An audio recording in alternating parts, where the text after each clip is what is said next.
하나님 말씀 출애굽기 2장 11절입니다. 출애굽기 2장 11절.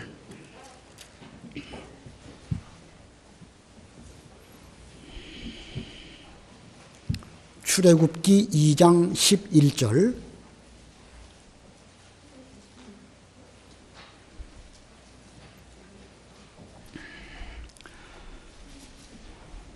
모세가 장성한 후에 한 번은 자기 형제들에게 나가서 그들이 고되게 노동하는 것을 보더니 어떤 애굽 사람이 한 히브리 사람 곧 자기 형제를 치는 것을 본지라. 좌우를 살펴 사람이 없음을 보고 그 애굽 사람을 쳐 죽여 모래 속에 감추니라. 이튿날 다시 나가니 두 히브리 사람이 서로 싸우는지라. 그 잘못한 사람에게 이르되 내가 어찌하여 동포를 치느냐 하매 그가 이르되 누가 너를 우리를 다스리는 자와 재판관으로 삼았느냐? 내가 애굽 사람을 죽인 것처럼 나도 죽이려느냐? 모세가 두려워하여 이르되 일이 탈로 되었도다.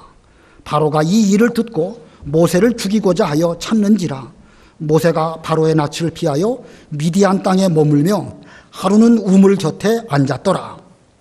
미디안 제사장에게 7딸이 있었더니 그들이 와서 물을 길어 구유에 채우고 그들의 아버지의 양떼에게도 먹이려 하는데 목자들이 와서 그들을 쫓는지라.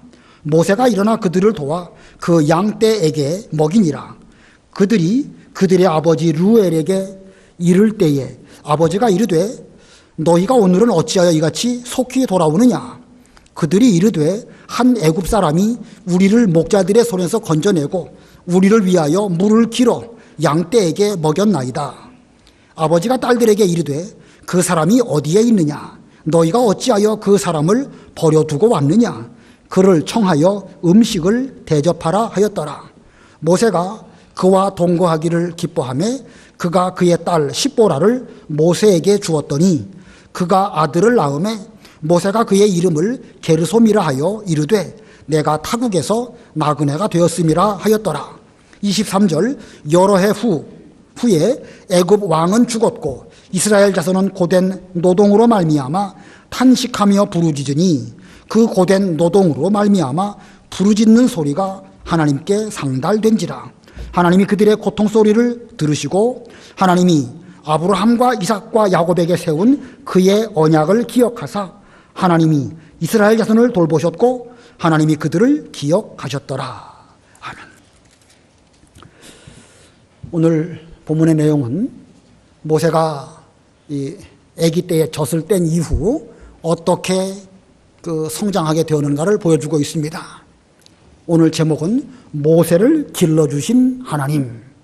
젖을 뗀 이후에 모세가 어떻게 길러지게 되었는가. 역시 하나님의 손에 의하여 모세가 길리움을 받게 되었는데 그래서 오늘 제목은 모세를 길러주신 하나님입니다. 자, 이스라엘 백성들이 애굽에서 종살이하면서 여러 고난을 당할 때에 애굽 왕 바로는 이스라엘 민족이 강성하게 되면 이제 반역하고 적과 내통해서 우리 애굽을 막아버릴 것이다. 이런 생각을 하고 아주 힘든 일들로 이스라엘 백성들을 쇠잔하게 하려고 했습니다. 더욱 적극적으로 히브리 산파들에게 말해서 사내가 나오면 죽여라. 이렇게 말했는데 그것도 실패가 돌아가자 이제 마지막에는 어떤 사내 아이가 태어나면 무조건 나일강에 던져서 죽여라. 이런 명령을 내렸습니다. 자, 그 즈음에 하나님께서 모세를 이 세상에 보내주셨습니다. 모세가 세상에 태어난 거 하나님으로 말미암아 태어나게 된 것입니다. 그런데 지난 시간에 우리가 배운 것처럼 모세가 이 세상에 태어날 때 그 아므람과 요게벳이라고 하는 거룩한 가정을 통하여 태어나게 되었고 그 거룩한 가정의 그 아므람과 요게벳은 석 달 동안 최선을 다해서 모세를 잘 양육하다가 더 이상 인간의 힘으로 어찌할 수 없을 때에 하나님의 섭리에 맡기고 가을 상자를 가져다가 그 안에 물 새지 않도록 잘 준비해서 그 아기 모세를 이제 상자에 넣어서 나일 그 갈대 사이에 두도록 그렇게 되었습니다. 자, 그런데 하나님께서 바로의 딸이 마침 목욕하러 나오게 하셨고 그 바로의 딸의 마음을 움직이셔서 그가 모세를 기르는 이런 쪽으로 나아가게 되었습니다. 자, 신기한 하나님의 섭리로 모세의 어미는 이 바로의 딸에게로부터 삭슬을 받으면서 자기 아기에게 젖먹이는 이런 일을 하게 되었습니다. 자, 이 아기가 자라게 되었을 때에 이 모세는 바로의 딸에게로 데려가게 되었습니다. 더 이상 모세의 부모는 아므람과 요게벳은 그 아들 모세를 가까이 두고 기를 수 없는 이런 상태가 되고 말았습니다. 이제 어미 품을 떠나서 바로의 궁에서 생활하게 되었습니다. 자, 그러면 그 이후에 그가 궁으로 가게 되었을 때에 누가 모세를 기를까? 바로의 딸이 기를까요? 아니면 스스로 자기 힘으로 모세는 성장하게 될까요? 이거 뭐 여간 큰 일이 아니죠.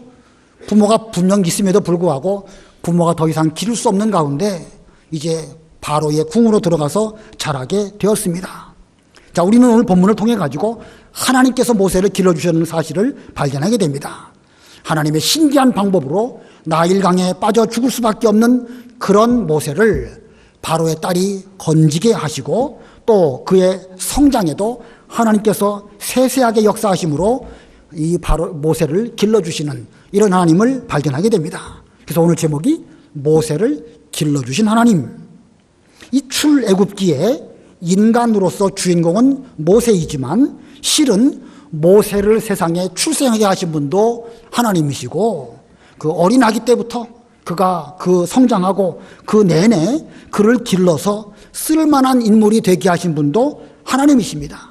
그러므로 출애굽기의 인간 주인공은 모세이지만 사실은 하나님께서 이 모든 일들을 섭리하시고 주관하신다는 사실을 우리들에게 보여줍니다. 그래서 우리가 지난주일 공각 공부의 제목은 모세를 보내주신 하나님이지만 오늘은 역시 모세를 길러주신 하나님입니다. 하나님은 모세를 보내주시기도 하시고 불러주시기도 하시고 그 이후에 여러 가지 일을 또 그에게 맡기시기도 하시는 하나님이신 것을 우리는 먼저 이 제목을 통해서나 문맥을 통해서 발견하게 됩니다. 자, 하나님께서 모세를 어떻게 길러주셨는가? 본문에서 세 단계로 구분해서 살펴보도록 하겠습니다. 어떻게 길러주셨는가? 첫 번째는요, 실패를 통하여 길러주심입니다. 실패를 통하여 길러주심. 사도행전 7장에 보면 이 모세가 바로의 궁에서 성장하면서 애굽의 모든 지혜를 다 배웠다. 그래서 그는 말과 그 일에 아주 능한 자가 되었다. 이렇게 기록하고 있습니다. 말도 잘할 뿐만 아니라 어떤 일을 맡기면 그 일을 척척 잘해내는 그런 유능한 사람으로 모세가 성장했다라고 말하고 있습니다. 그 유대인들 사이에 전해 내려오는 전승에 의하면 그가 성장한 뒤에는 이 애굽의 유명한 전사였다고 합니다. 전쟁에 나가서 싸움을 할 때에도 아주 그 싸움도 잘하고 전술이나 정치나 이런 모든 면에서 아주 유능한 그런 모세였다라고 전해 내려온다는 것입니다. 그런데 그가 나이가 40살이 되었을 때에 모세의 마음속에 이스라엘 백성을 돌볼 생각이 났습니다. 돌볼 생각이 났다. 사도행전 7장 22절 23절 읽어보세요. 사도행전 7장 22절. 모세가 애굽 사람의 모든 지혜를 배워 그의 말과 하는 일들이 능하더라. 나이가 40이 되매 그의 형제 이스라엘 자손을 돌볼 생각이 나더니. 나이 40 되었을 때에 그는 애굽의 모든 지혜를 다 배웠습니다. 그래서 말도 능하고 일도 잘하는 이런 사람이 되었는데 그가 나이 40이 되었을 때에 그 형제 이스라엘 자손을 돌볼 생각이 나더니. 돌볼 생각이 났다. 돌본다. 관심을 가지고 살펴본다. 그런 말이죠. 이 돌본다는 이 단어 잘 유념하시기 바랍니다. 자, 무엇이 모세로 하여금 이스라엘 자손을 돌볼 생각을 하게 했을까? 분명 그는 어렸을 때에 그 어미로부터 젖을 먹으면서 아주 중요한 진리를 많이 배웠을 것입니다. 물론 그렇다고 해서 무슨 차원 높은 어려운 진리, 교리 이거 배운 거 아닙니다. 확실한 몇몇 가지를 뚜렷하게 배웠겠죠. 너는 히브리 사람이다. 히브리 사람에게는 하나님이 우리의 아버지이시고 우리에게는 그분의 언약이 있다. 그리고 때가 되면 우리를 반드시 가나안 땅으로 데려가실 것이다. 아마 가장 기본적인 그 진리를 그는 젖 먹으면서 어머니를 통하여 잘 배웠습니다. 자, 그때 배운 신앙교육이 그가 나이가 40살 되었을 때에 그를 움직이게 되었습니다. 내가 이스라엘 백성들을 좀 돌봐야 되겠다, 이런 생각이 들었습니다. 본문에 11절, 2장 11절 읽어보세요. 11절 모세가 장성한 후에 한 번은 자기 형제들에게 나가서 그들이 고되게 노동하는 것을 보더니 어떤 애굽 사람이 한 히브리 사람 곧 자기 형제를 치는 것을 본지라. 예, 애굽 사람이 한 히브리 사람을 치는 것을 보게 되었을 때 그는 그 히브리 사람이 자기 형제라는 생각을 했습니다.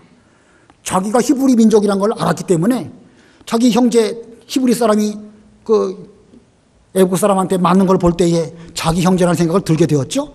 그 순간 모세의 마음에는 동포에 대한 열정이 솟아났습니다. 아, 내가 이스라엘 백성들을 돌봐야지. 내가 지금 내 민족에게 대해서 한 게 뭐 있을까? 이런 생각으로 그는 생각을 품게 되었습니다. 12절, 13절 읽어보세요.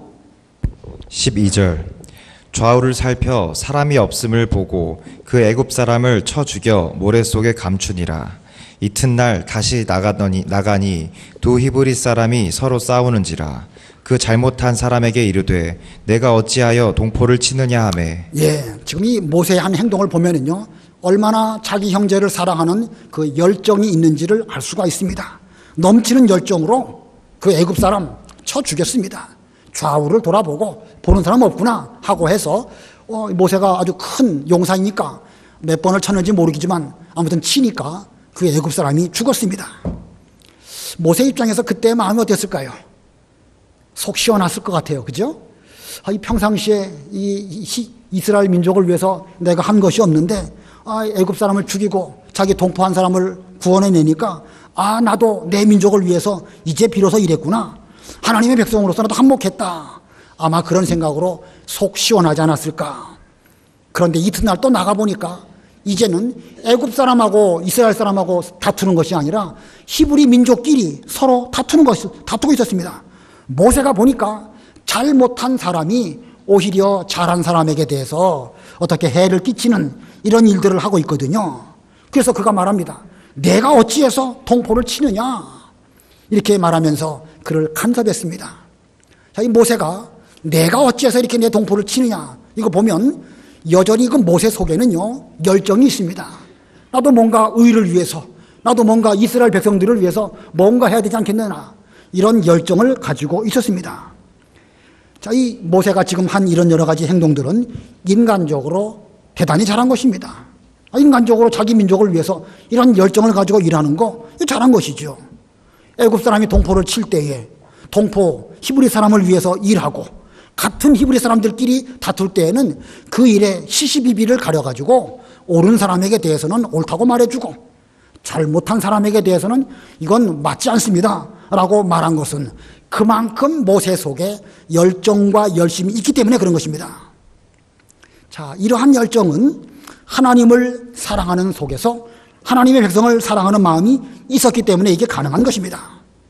근데 문제는 하나님을 사랑하고 하나님의 민족을 사랑한다고 하지만 그 열정만으로 하나님의 일, 그 열정만으로 이스라엘을 구원하는 일은 온전히 감당할 수 없다는 사실입니다. 오히려 그 열정 때문에 사람을 죽이게 되었고, 오히려 그 열정 때문에 그는 두려운 마음이 들었고, 그리고 애굽을 떠나서 미디안으로 도망하는 그런 형편이 되고 말았습니다.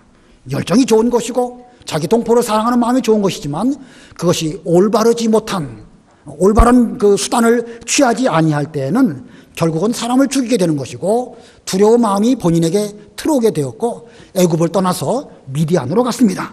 본문 14절 15절 읽어보세요.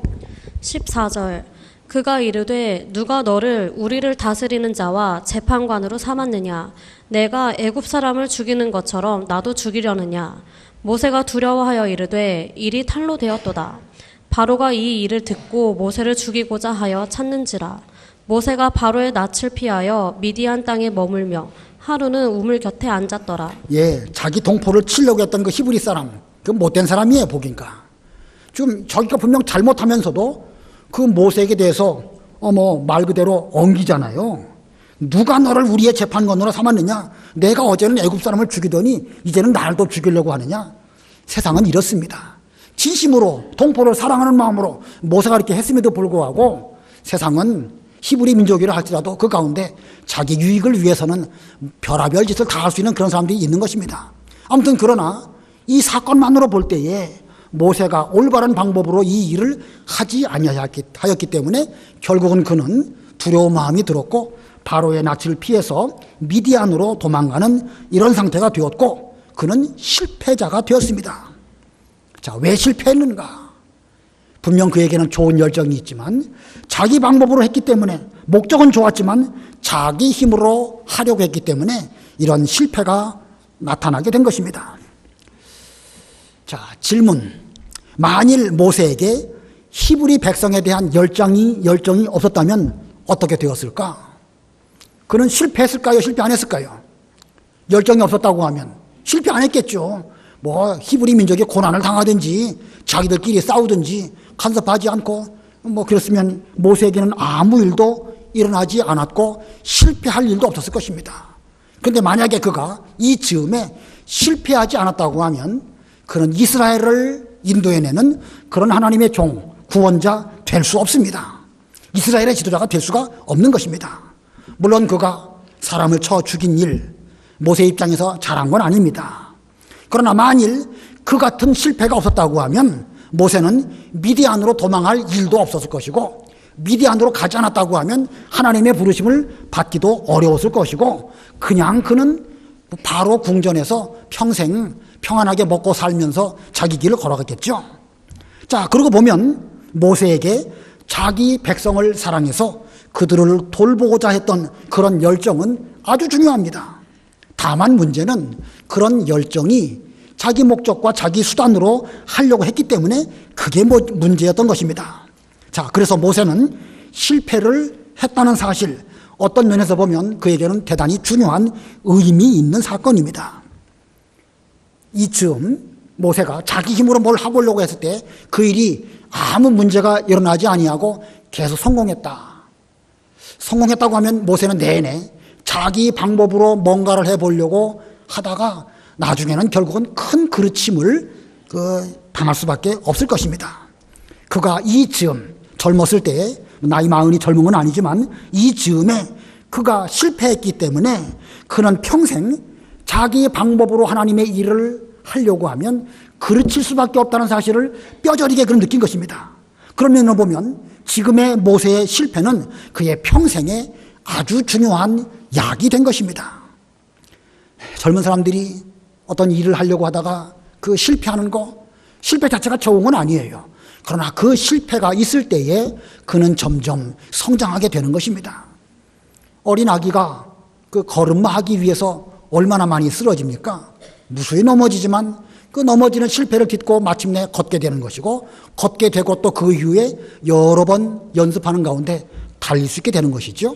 그런 면으로 볼 때에 실패라는 것은 대단히 중요한 의미가 있는 것입니다. 우리 하나님께서도 우리 인생으로 하여금 실패를 통해서 성장하게 하십니다. 실패가 마침내 우리로 하여금 궁극적인 성장으로 나아가는 하나의 과정인데 그 궁극적인 성공으로 나아가기 위해서 우리에게 필요한 것은 끊임없는 열정입니다. 자, 열정과 그 실패를 통해서 모세는 자기를 돌아보게 되었고 하나님을 찾아서 하나님의 방법으로 살아갈 수 있는 그런 지혜, 그런 깨달음을 얻게 된 것입니다. 자, 오늘날 우리도 실패, 여러분도 많은 실패를 겪으면서 여기까지 오시지 않았습니까? 저도 그렇고요. 우리는 실패를 통해서 성장하는 줄을 알고 실패한 그것만 보면서 내가 왜 이 모양일까? 이렇게만 생각하면 안 됩니다. 물론 자신의 실패를 잘 돌아보고 회개하고 그런 건 좋은 거예요. 그러나 나는 실패자다, 나는 죄인이다, 맨날 거기에만 머문다고 하면 그 사람은 진보할 수 없을 것입니다. 우리 스스로도 우리의 실패를 발판으로 딛고 성공으로 나아가는 그런 열정으로 살아야 될 것이고 우리의 자녀들이나 우리의 이 중학교 학생들에게도요, 이런 원리를 따라서 우리는 그들을 잘 길러야 됩니다. 실패했을 때에 잘 붙들어주고 격려해주는 그런 우리가 돼야 됩니다. 실패한 그것만을 가지고 왜 요거밖에 못하느냐, 왜 요 모양 요 꼴이냐 이렇게 하면은 젊은 사람들의 싹스를 완전히 짓밟아 버리는 꼴이 되는 것입니다. 몇십 년 잘 길렀다가 한 번, 두 번 그런 문제로 실족하게 되면은요, 아예 이 자녀들로 하여금 신앙의 그 길 자체를 싹을 잘라버리는 이런 일도 있다는 사실을 명심하시고, 특별히 실수했을 때, 특별히 잘못할 때에 우리는 진심으로 그를 사랑하는 마음으로 이끌어주는 것이 아니라고 하면 아주 조심해야 됩니다. 책망이 좋은 일이고 잘 이끌어주기 위한 나무람이 좋은 것이긴 하지만, 우리는 하나님께서 모세의 실패를 통해 가지고 궁극적으로 그가 나중에 이스라엘 백성들을 이끌고 광야길 갈 때에 어려운 일 만날 때마다 모세는 어떻게 하죠? 자기 수단 방법 다 내려놓고 무릎 꿇고 기도했던 것은요, 지금의 실패가 그에게 그와 같은 약이 된 것입니다. 우리의 자녀들, 중학교 학생들, 우리 교회 젊은 사람들 잘못하면 안 되죠. 잘해야 되겠죠. 그러나 잘못했을 때에 그 실패가 궁극적으로 그들에게 약이 되어서 앞으로 똑같은 어리석음 범하지 않도록 우리는 지켜보면서 잘 권면해 주면서 이끌어줘야 되는 것이지, 책망하고 그렇게 해서 여러 가지 잘못한 것 때문에 아예 주저앉도록 만들어버리는 그런 일이 없도록 조심해야 될 것입니다. 그 다음에 두 번째로, 하나님은 모세를 어떻게 길러주셨는가? 두 번째는 기다림을 통해서 길러주셨습니다. 기다림을 통해서 길러주셨다. 무슨 뜻인가? 이 애굽에서 도망자가 된 모세는 미디안 땅으로 가게 되었고, 그는 우물 곁에 앉아있게 되었습니다. 마침 미디안의 그 제사장 7딸들이 양을 치다가 그 양들에게 물을 먹이기 위해서 우물가로 왔습니다. 물을 먹이려고 하는데 그 사내 목자들이 와가지고 질서 지키지 않고 자기들이 늦게 왔음에도 불구하고 먼저 자기들의 양에 물을 먹이려고 했습니다. 이건 잘못된 것이죠. 이것을 지켜보던 모세는요, 일어나서 그 딸들을 도와가지고, 당신들이 늦게 와갖고 왜 질서 안 지키고 그럽니까? 모세에게는 충분히 그럴 만한 힘이 있었고, 그가 애굽 그 복장을 입은 것을 보면 애굽의 귀족이라는 것을 알게 되었을 때에 힘도 있었거니와, 그가 함부로 할 수 없는 애굽 사람이라는 것을 알았을 때에 그 미디안 목자들은 모세 앞에서 꼼짝 못하고 질서를 지킬 수밖에 없었던 것입니다. 자, 우리는 이러한 모세의 행동을 볼 때에 여전히 그는 올바로 해야겠다는 열정이 있죠. 늦게 온 사람이 어떻게 먼저 먹으려고 하는가? 이 모세에는 이만한 좋은 열정이 있었습니다. 자, 모세는 이같이 선한 열정으로 말미암아 그 미디안 제사장의 딸 가운데 십보라라고 하는 여인과 결혼을 하게 됩니다. 2장 20절에서 22절 읽어보세요. 20절에서 22절. 20절. 아버지가 딸들에게 이르되 그 사람이 어디에 있느냐? 너희가 어찌하여 그 사람을 버려두고 왔느냐? 그를 청하여 음식을 대접하라 하였더라. 모세가 그와 동거하기를 기뻐하매 그가 그의 딸 십보라를 모세에게 주었더니, 그가 아들을 낳음에 모세가 그의 이름을 게르솜이라 하여 이르되 내가 타국에서 나그네가 되었음이라 하였더라. 예, 이 모세가 이제 그 자기가 열정을 가지고 선한 일을 했기 때문에 그것이 계기가 되어서 미디안 제사장 르웰의 딸 십보라를 아내로 얻게 되었고, 그리고 얼마 지나서 아들을 낳았는데 아들의 이름을 게르솜이라고 지었습니다. 게르솜이라는 이름의 뜻은 내가 타국에서 나그네가 되었다라는 뜻입니다. 그는 그 미디안 광야에서 양을 치면서 나그네 생활을 하면서 또 40년의 세월을 보내게 됩니다. 자, 이 40년의 세월, 그 40년의 세월은 그 입장에서는 기다림의 세월입니다. 그가 그 40년 동안 단순히 양만 쳤을까? 또 그가 무슨 일을 했을까? 앞부분에 그 미디안 그 목자들을 물리치고 선한 일을 베푸는 거, 그거 외에는 모세가 그 40년 동안 무슨 일을 했는지 성경에 기록하고 있지 않습니다. 그러나 그가 이제 출애굽기 3장에 가면 하나님께 부르심을 받게 됩니다. 이거 보면 그가 미디안 광야에서 40년 동안 양치는 세월은 하나님의 부르심을 기다리는 세월이었고, 하나님은 또한 모세가 그 40년 동안 올바른 그 과정을 잘 마치기를 기다리시는 그런 세월이었습니다. 자, 이 기다림, 마냥 시계만 쳐다보면서 세월 40년 빨리 가라, 이게 아닙니다.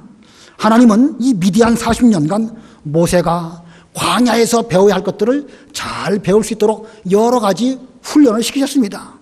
앞으로 모세는 이스라엘 백성들을 이끌고 광야길을 가야 되는데 양같이 어리석은 이스라엘 백성들을 어떻게 광야에서 인도할 수 있을까? 그런 양치는 그 일을 통하여서 그 중요한 여러 가지 원리들을 많이 배웠고, 이 험악한 광야를 통과할 때에 무엇을 조심해야 될 것인지를 그는 이 미디안 광야에서 상당히 많은 것을 실제적으로 훈련하고 광야 생존 연습을 했던 것입니다. 이미 모세에게는 애굽의 모든 학술과 문물 이런 것들을 다 익혔습니다. 그러나 그것은 어디까지나 이론입니다. 그 학술과 문물 잘 익히고 말 잘하고 뭐 정치 잘한다고 해서 하나님 백성들을 광야길로 잘 인도할 수 있을까? 그건 또 다른 일입니다. 자기가 애굽에서 배운 여러 가지 일들, 그건 그거대로 의미가 있고 중요하지만 그와 같은 이론을 또한 실습이라고 하는 별도의 과정을 겪어야 하는 것입니다. 그래서 모세가 미디안 광야 40년은 미디안의 실천 신학이라고 표현을 합니다. 미디안의 무엇이라고요? 실천 신학. 우리가 신학교 가면 여러 가지 이론을 배웁니다. 조직 신학도 배우고 교회 역사에 관한 역사 신학도 배우고 성경 신학도 배우고 여러 가지 배웁니다. 근데 그 이론만으로 되는 게 아니에요.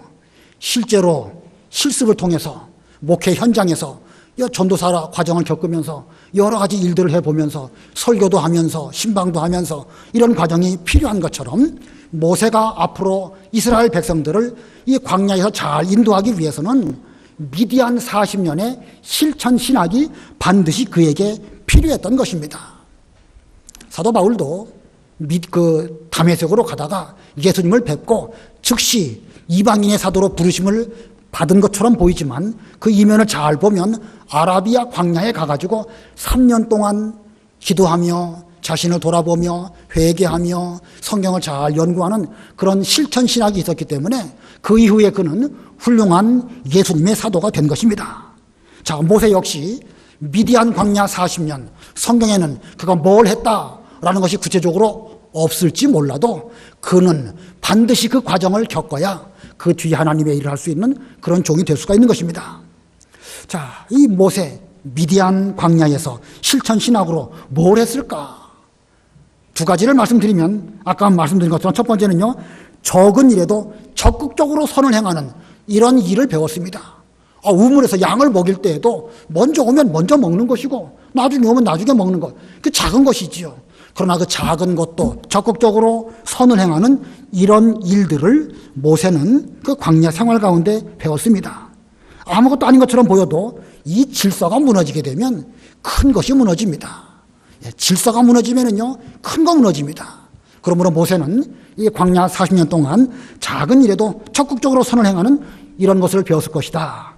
또 한 가지 생각해 볼 수 있는 것은 두 번째는요, 과거 자기 방법으로 하나님의 일을 하려 한 거, 그거 회개했습니다. 자기 방법으로 하나님의 일을 하려다가 내가 애굽 사람 쳐 죽인 거, 애굽 사람 하나쯤 쳐 죽였다고 해서 별거 없는 것처럼 보이지만 사실은 사람 살인죄거든요. 자기 방법으로 하다가 하나님의 일을 그르친 것이죠. 또 그런 방법으로 이스라엘 백성들이 출애굽하거나 구원받는 것은 하나님의 뜻이 아닙니다. 자, 모세는 이 미디안 광야에 머물면서 자기가 과거에 어떠한 사람이었는가 회개했습니다. 물론 성경에는 그가 회개했다더라 이런 말씀은 없습니다. 그러면 모세가 자기가 전에 애굽 사람 쳐 죽인 것에 대해서 그냥 덮고 넘어가면서 아무 일도 없는 것처럼 그렇게 하면서 지나갔을까? 그렇게 했을까요? 회개했을까요? 회개했을까요? 출애굽기 3장 11절 한번 읽어보세요. 출애굽기 3장 11절. 3장 11절.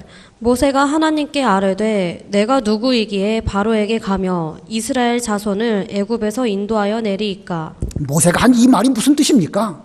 내가 누구이기에 바로에게 가고 내가 누구이기에 이스라엘 자손을 구원할 수 있겠습니까? 이 말씀 이면에는 저는 과거에 제 방법으로 이스라엘 자손 구원한다고 하다가 사람 죽이고 무서워서 도망했던 형편없는 사람입니다. 이런 뜻이 깔려 있는 거예요. 이게 회개했기 때문에 나온 말입니까? 그냥 나온 말입니까? 회개했기 때문에 이런 말이 나온 거예요. 그러니까 그에게 이 미디안 40년, 이것은 기다림의 시간인데 그 기다리는 시간 동안에도 그는 적극적으로 선을 행하려고 하는 그 열정이 있었고 자신을 철저하게 돌아보면서 회개했기 때문에 마침내 하나님의 부르심을 입게 된 것입니다. 자, 이러한 모세, 이와 같은 모세를 하나님은 그냥 미디안 광야에 그냥 처박아 두시는 하나님이 아니십니다. 잊어버리지 않으셨습니다. 우리는 이런 면을 우리들도 명심해야 되겠고 우리 학생들에게도 잘 가르쳐야 됩니다. 이 기다림이라는 거, 기다림의 실천신학. 자기가 자기를 보기에는 공부를 많이 해서 이것도 잘할 수 있고 뭐 학술과 이론과 여러 가지 문물에 뛰어난 것 같아도 기다리는 가운데에서 잘 준비되지 아니하면 하나님의 일을 한다고 하다가 결국은 실패가 되고 살인자가 될 수 있다는 사실입니다. 그러니까 우리 학생들에게도요, 주력 학생들에게도 잘 기다려야 된다. 이거 좀 가르쳐야 됩니다. 인생 늦게 가는 것처럼 보여도 뭐 조금 일찍 간다고 해서 1년, 2년 먼저 간다고 해서 궁극적으로 행복하고 궁극적으로 성공하는가? 살아보시니까 어떻습니까? 절대 그렇지 않죠? 저도 뭐 조금밖에 못 살았지만 살아보니까요, 먼저 가고 늦게 가고는 별 차이가 없어요. 마지막까지 누가 잘 갈 수 있느냐? 하나님의 방법으로 잘 기다려서 회개한 마음으로 하나님의 인도를 잘 받아서 가는 이런 사람이 궁극적으로 행복하고 궁극적으로 성공합니다. 모세는 80세가 될 때까지 미디안 광야에서 기다렸습니다. 우리 학생들에게도 이제 고등학교 또 대학교 또 직장 구하는 거, 결혼하는 문제, 치열한 경쟁 속에서 이 모든 일들이 이루어집니다. 어떤 때에는 나는 실패자다, 나는 낙오자다 이런 생각 수없이 들 수 있습니다. 그러나 인생에서 일찍 가면 일찍 끝납니다. 무슨 뜻인지 이해되시죠? 먼저 진급하고 먼저 올라가면 행복할 것처럼 보이지만 가보니까 일찍 그만두게 되더라고요. 그러니까 지나친 경쟁 속으로 하지 말고 좀 여유를 가지고 하나님께서 나를 인도해 주실 그때까지 잘 기다리는 것을 우리 학생들에게도 잘 가르쳐서 하나님 부르실 때까지 작은 일에도 열정을 가지고 선을 행하고 자신을 잘 돌아보고 하나님 부르실 때에 제가 여기 있습니다, 저를 사용하여 주시옵소서, 이렇게 할 수 있는 그 세월, 아주 의미 있는 세월이라는 사실 잘 가르치시기 바랍니다. 그 다음에 세 번째, 하나님은 그를 어떻게 길러주셨는가? 하나님께서는 하나님의 시간에 맞추어서 길러주셨습니다. 뭐에 맞추어서요? 하나님의 시간에 맞춰서 길렀습니다. 하나님께서 그냥 마구제비로 세상이 돌아가는 것처럼 보여도요, 하나님의 시간은 1분 1초도 틀리지 않습니다. 그 시간에 정확하게 맞추어서 모세를 기르시고 모세가 비로소 일을 해야 될 때에 하나님께서 큐 사인을 내셔가지고 그는 그 일을 했기 때문에 이스라엘 백성들을 구원해내는 이런 귀중한 인물이 되었습니다. 본문 23, 24 읽어보세요. 23절. 여러 해 후에 애굽 왕은 죽었고 이스라엘 자손은 고된 노동으로 말미암아 탄식하며 부르짖으니 그 고된 노동으로 말미암아 부르짖는 소리가 하나님께 상달된지라. 하나님이 그들의 고통 소리를 들으시고 하나님이 아브라함과 이삭과 야곱에게 세운 그 언약을 기억하사. 25절 우리 다 같이 합독합니다. 25절 시작. 하나님이 이스라엘 자손을 돌보셨고 하나님이 그들을 기억하셨더라. 여기 25절에 하나님이 이스라엘 자손을 돌보셨고, 아까 사도행전 7장에도 모세가 자기 형제를 어떻게 할 생각이 났다고 그랬죠? 돌볼 생각이 났다고 그랬죠? 즉 같은 마음이에요. 하나님께서 이스라엘 백성들을 돌보시려고 하시는 그 하나님의 마음이나 모세가 자기 형제를 돌보려고 하는 그 마음이나 같은 것입니다. 자, 모세의 생각이 하나님의 생각과 똑같습니다. 그런데 모세가 자기 생각대로 실행했을 때 그는 실패하여서 사람을 죽이게 되었습니다. 그 이유가 무엇일까? 아까도 설명드린 것처럼 자기 방법을 썼기 때문이고, 첫 번째는 자기 방법을 썼기 때문이고, 두 번째는 아직 때가 되지 않았기 때문에 그렇습니다. 분명 모세가 자기 형제를 돌보려는 마음 좋은 생각입니다. 그런 마음이 있어야 이스라엘 백성이라고 할 수 있죠. 근데 왜 실패했을까? 실패한 이유는 자기 방법을 썼기 때문에 실패했고, 아직은 하나님의 때가 되지 않았기 때문에 그런 것입니다. 자, 하나님께서는 이스라엘 백성들이 애굽에서 받아야 할 모든 고된 노동을 다 받게 하시면서 그 속에서 하나님을 향하여 부르짖게 만드셨습니다. 그들이 부르짖을 때에 그 부르짖음이 하나씩 하나님 앞에서 차곡차곡 쌓여져 갔습니다. 차곡차곡 쌓여져 갔던 그들의 부르짖음이 마침내 하나님께 상달되었습니다. 상달이라는 말이 무슨 뜻이죠? 상달, 위로 도달했다. 그런 말이에요. 부르짖음이 하나님 앞에 하나님 보좌가 있다고 친다면 그 앞에 하나씩 아무개도 부르짖고 아무개도 회개하고 아무개도 하나님의 은혜를 구하고 그런 가운데서 계속 부르짖습니다. 그런 부르짖음이 차곡차곡 쌓여져 가다 보니까 하나님이 원하시는 수준, 그 레벨에까지 딱 이르게 되었을 때에 그때 비로소 하나님의 일이 시작이 되어집니다. 자, 그런데 하나님께서는 아브라함 때부터 이 모세 때로부터 말한다고 하면 거의 600년 전 약속하실 때에 앞으로 내 후손들이 이방 나라에서 계기되어서 400년 동안 종살이 할 것이다. 이렇게 언약을 하셨는데 그 언약을 이 즈음에 비로소 기억하셨습니다. 하나님이 까먹고 계시다가 그때서 비로소 번쩍 생각이 났다는 뜻이 아니라 하나님의 정하신 시간까지 차곡차곡 그 일이 진행되는 속에서 이스라엘 백성들은 부르짖었고 부르짖는 그 속에서 모세도 또한 미디안 광야에서 자기를 잘 만드는 이런 일이 되어서 이 세 가지가 딱 맞아 떨어진 거예요. 600년 전 아브라함, 이삭, 야곱에게 하신 언약의 말씀이 시간이 점점 흘러가면서 그때가 되게 되었고 고난당하는 이스라엘 백성들이 부르짖음으로 말미암아 그 부르짖음이 하나님께 상달되었고 미디안 광야에서 또 자기를 돌아보면서 하나님의 일을 하려고 하면 어떡할까? 이걸 또 많이 돌아보면서 준비하며 회개할 때에 이게 딱 맞아진 거예요. 하나님의 정하신 때 모세의 준비, 이스라엘 백성들의 부르짖음. 마치 시계로 말한다고 하면 시계가 종을 땅 칠 때 언제 칩니까? 시침과 분침과 초침이 정확하게 12를 가르칠 때 종이 딱 치는 거 아닙니까? 그것처럼 하나님의 언약의 시간이 점점 시간이 지나가게 되고 이스라엘 백성들은 고역으로 말미암아 부르짖을 때에 그 부르짖음이 차곡차곡 쌓여가고 모세는 모세대로 잘 준비하고 시침, 분침, 초침이 딱 맞아 떨어질 때에 그때 12시라고 하는 것은 종이 땡땡 치는 거 아니겠습니까? 그래서 하나님께서 이제 3장에 가면 비로소 모세를 부르시게 되는 것입니다. 자, 이제 3장에 가서 배우도록 하고, 자, 모세를 길러주신 하나님, 오늘 제목이죠. 모세를 길러주신 하나님. 오늘날 우리들에 대해서도 하나님께서는 이렇게 길러주십니다. 우리의 모든 실패, 모든 것이 합력하여 선을 이루게 하신 하나님께서 우리로 하여금 여러 겪어야 할 과정들을 겪게 하시는데 그 가운데는 실패도 있습니다. 그러나 그런 실패 속에서 모세는 열정을 가지고 자기 동포를 생각했고 자기 동포 안에 시시비비가 있었을 때에 올바로 하려고 하는 좋은 마음이 있었습니다. 그건 좋은 거예요. 그러나 자기 방법을 쓴 것은 그것은 좋은 건 회개하고 고쳐야 되는 것이죠. 그렇게 하기 위해서 하나님은 미디안 광야로 그를 보내시고 40년 세월 속에서 계속해서 선을 행하는 그런 마음가짐 속에서 회개의 기회를 갖게 하셨던 것입니다. 그리고 하나님의 시간이 정확하게 딱 되었을 때에 비로소 하나님은 모세를 불러주셨습니다. 이와 같은 하나님의 기르심 오늘날도 똑같이 이루어지고 있습니다.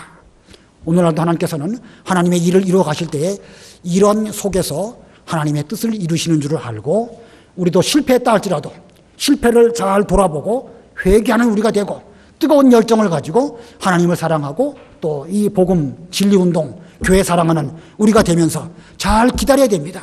기다릴 때에 내가 과거에 어찌하다가 실패했을까 회개하는 이런 우리가 되어서 하나님의 정하신 때에 부르심 받고 귀하게 쓰임 받는 그런 우리가 되어야 되겠습니다. 기도하시겠습니다.